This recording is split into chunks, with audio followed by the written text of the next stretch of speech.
माध्यमातून चांगला एक उमेदवार, सक्षम एक उमेदवार तुमच्यापर्यंत दिलेला आहे. आता मात्र आपल्यावर जबाबदारी आहे. सगळ्यांना माहितच असेल की गेल्या 5 वर्षामध्ये दादांनी अंबडेर शहर कसं बदलवलं आणि आपल्या सिंधी कॉलनी सुद्धा भरत भाऊ सारखे मागे लागायचे दादांच्या, कारण भरत भाऊचं घर आमच्या शेजारीचे म्हणून आले की कुठले की आले कधी की दादा आमच्या सिंधी कॉलनीसाठी काहीतरी निधी द्या, आमच्या सिंधी कॉलनीसाठी निधी द्या. म्हणून मागच्या 5 वर्षात आपण रस्ते करण्याचा प्रयत्न केला, पण फक्त एवढ्या 5 वर्षात आपण पूर्ण सिंधी कॉलनीचा विकास करू शकत नाही, कारण 200 खेडे आणि परत शहर असतं.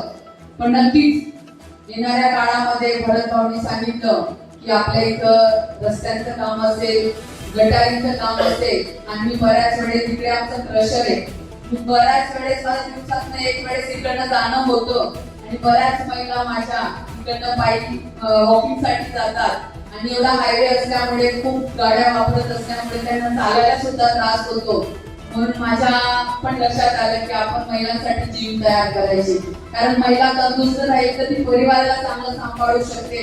म्हणून आपण आधी महिलांसाठी जिम तयार करायची, नंतर आपण तरुणांसाठी जिम तयार करायची, कारण तरुण पिढी तंदुरुस्त राहील तर आपला भारत हा तंदुरुस्त राहील. म्हणून आधी महिलांसाठी जिम करू, तरुणांसाठी जिम करू, आणि सगळ्यात मोठा प्रॉब्लेम म्हणजे लाईटांचा प्रॉब्लेम आहे आपल्या कॉलनीमध्ये.